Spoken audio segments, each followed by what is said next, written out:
All right, so today we're talking about war. It's our first real war. It's the War of 1812, our first declaration of war as a nation. But first, we're going to talk about the causes of war, and we're going to talk about Native Americans. So, if you are a Native American and you live in a place that is all of a sudden a colony, declared a colony by some imperial power, what are your options? Fight. Fight. Okay, you can fight. And we have some colonies who got into a lot of fights with the Native Americans. You've got the Carolinas, it was really bad there. You've got Massachusetts, Virginia, have a long history of really bad relations with the Native Americans. Okay, so you can fight. What are some other options? I heard accept it, so you can be assimilated into the culture. You can and so you have some examples of that too. Say in Pennsylvania, Maryland, those colonies actually had much better relationships with their Native Americans. Yes, Kate. You can run west. Okay, yes, that is another option. You could just leave. You don't have to fight anybody. You don't have to give up your culture. You can just go out west, and that's what a lot of them do. Another option is that you, and then this is like early on, is that you die off because of disease or something like that. So not due to violence, but due to just settlers coming in, spreading plague to you and your people. So there's a very interesting history in Maryland. So in Maryland, they would always have a big meeting between the governor, the council, and the assembly, and the emperor of the Piscataway. So there was this person that they recognized as the emperor of the Piscataway, and they would have a treaty every 10 years. They would renew that treaty. And they did that from the 1630s all the way to the 1720s. And they would, if there were issues between settlers and Native Americans, they would hash that out there at the treaty renewal. So they did that for all this time, and then in the 1720s, they couldn't find anyone who was. They couldn't find the emperor of the Piscataway. It's gone. And nobody's really, people aren't really living. What happened? Nobody really knows. But it's most likely that they were becoming assimilated. So there are still Piscataway Indians there today in Maryland. And they're actually recently recognized. They weren't recognized by the federal government, but they were recognized by the state of Maryland, which is really interesting because the state of Maryland never had a relationship with them. The federal government argues that we never had a relationship with the Piscataway. We're not going to organize. We're not going to recognize them. The relationship was between the colony of Maryland and the Piscataway. So what happens in the 1720s is the colonial legislature passes a law that says, okay, we're not going to have this treaty renewal anymore with the emperor of the Piscataway. He doesn't seem to exist anymore. But if there are Native Americans around, which there are, and they have a legal issue, rather than going through their tribe and with the emperor and the governor getting together and hashing it out, we're going to just let them go to their county courthouse, and they can, go before a judge and plead their case like everybody else does here in Maryland. So that's one thing that happened. So we talked about people who went out west. And so this is the West at this time. And in the West, you have a lot of people, who are from that area, and you have some people who have been pushed into that area. We're going to see a lot of that as time goes on in our study during the semester.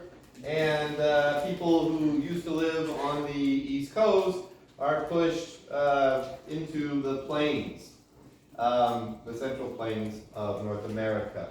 And so you really didn't have a lot of Native Americans there, especially before the horse was introduced. But you're going to see more pushed into that area by an expanding United States. Now, just before the War of 1812, you have Tecumseh, who's trying to organize various groups of people in this area, various Native American tribes, some of which, as I said, were native to the area, some of which were not.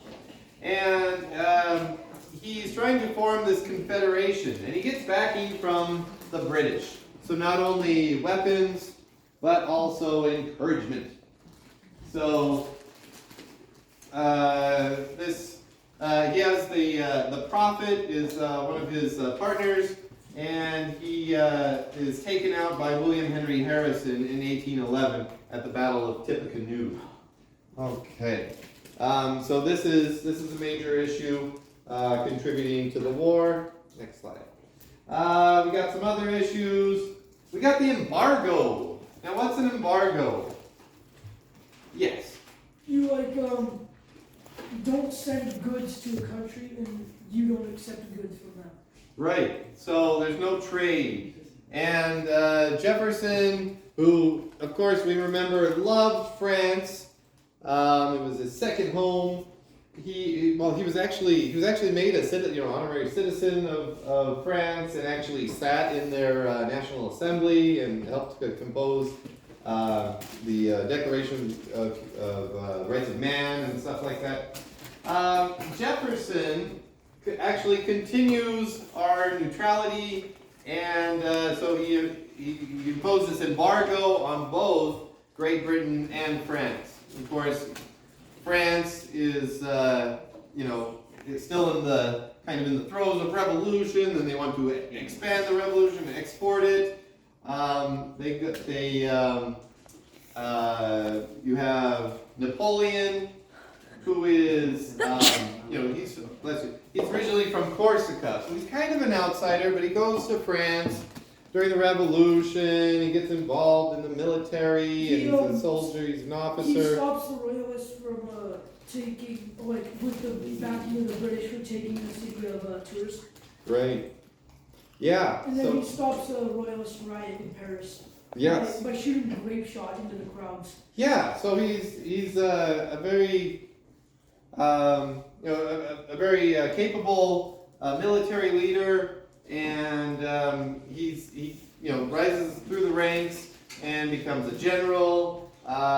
He gets elected consul. They have a consuls for a time, again harkening back to the Roman Republic. But the Roman Republic only had two consuls. The French, in their French excess, they're always excessive in everything. They have three consuls.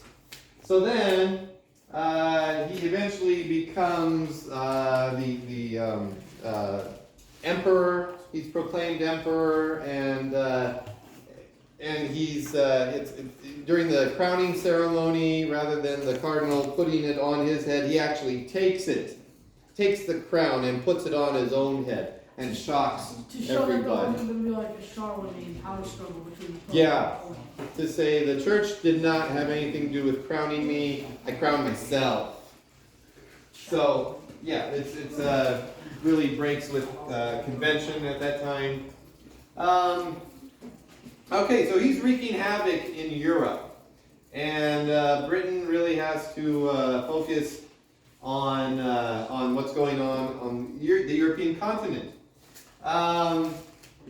Now Jefferson does eventually end the embargo, it's like around the same time as the election, so it could have hurt James Madison, but he still gets elected.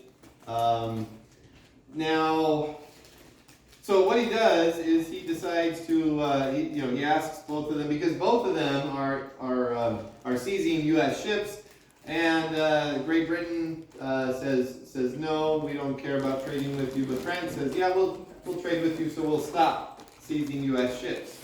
So they're kind of our allies again. Now, yeah, we talked about Native Americans in the Northwest, and we have a new generation of political leaders rising and getting elected to Congress, and you have factions in the South and in the West who are for war with Great Britain because of these reasons. Now, what area of the country am I leaving out here? South and West. What do we got? What do we got left? The North.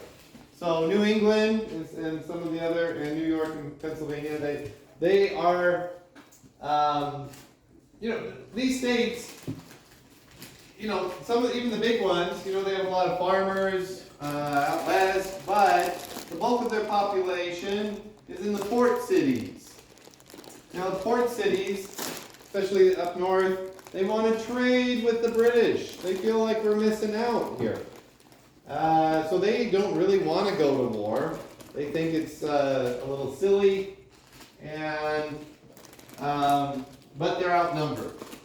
Okay, next slide. On to the scene comes Henry Clay, young, handsome, self-made. He's originally from Virginia, but he goes to Kentucky after being born and raised and educated in Virginia. He goes to Kentucky to make himself, to make a name for himself. So he passes the bar. He goes and he practices the law for a while, purchases some land, and becomes very quickly a political leader, and is elected to the House of Representatives. And he is so eloquent, so persuasive, so good looking, that he is elected Speaker of the House as a freshman representative. Okay, there's only one other person who did that. And also he's like the second youngest Speaker of the House. So he's pretty fabulous guy. He's also a war hawk, and so because he's a really good speaker, he's good at managing the business of the House of Representatives. He's able to wield the gavel, but he's also able to pass the gavel on to somebody else to be able to take the floor and give a speech or two, and be able to carry on his persuasion of the whole House. He's also using his power as Speaker to make assignments to committees and whatnot, and get his allies to keep pushing his agenda. His agenda is later becomes known as the American system, but for now we're going to be concentrating on his hawkishness. And he also goes on to save the Union a number of times. So you'll be hearing his name several more times till the end, almost to the end of the semester. Now, war is actually declared, all official-like now, because we can do that. We're an actual nation. We have an actual constitution that tells us how to declare war, and we do it. We do it the way that it says. Congress declares war on the 18th of June, 1812, and it doesn't start off, I don't know, it's kind of back and forth. You have the British impose a blockade on us, and we have these blockade runners, but they're not very successful. We try to invade Canada, and that doesn't work out. It went horribly. Because we didn't have a standing army at the time, because we didn't believe in it. So Yeah. it was just a bunch of militia guys. and they were fighting British soldiers who were much better trained. Yeah. And they had the home field advantage at that. Yeah. That's right. We do take control of Lake Erie at this time, and then we do have we are able to defeat a lot of the Native Americans in the north, but a lot of them go to the south, and Andrew Jackson, whom you all know from the 20, is going to go down and make a name for himself. Now, what happens in Europe is you have Napoleon still wreaking havoc, and he goes to invade Russia in winter. His supply line gets stretched too far, and it's cold, and his people are dying. Right. And it fails miserably. And this is where we learn that an army marches on its stomach. So you have to have a full stomach for your soldiers to be able to Yep, and they carry also on. have to have a coat. Supply. So supply is a big issue. The Russians have a scorched earth policy, denying him the plunder that he needs to carry on his march to Moscow. And He reaches Moscow, but then they just burn the city. yeah. So he has no supplies, marches in with very little supplies, and is defeated and has to leave. He has to march out with no supplies, and people are dying as they're marching away back to Europe. He is defeated. So France is defeated, and Great Britain is able to take its eyes off of the continent and look with both eyes on to the United States of America. So we're going to go get into more of it next week, but there's going to be a lot of trouble. We're going to have 3 theaters of war. We have the Great Lakes. Things have already gotten hot there. The Chesapeake, which is right here. The British are going to come and march wherever they please. And then the South, where we actually go into Florida, and General Jackson commits war crimes, and but it's all laying the ground for further political theater that we're going to see between Andrew Jackson, John Quincy Adams, and Henry Clay. So this is making people's names, and we're going to see these characters later on throughout the semester. And that is it for today.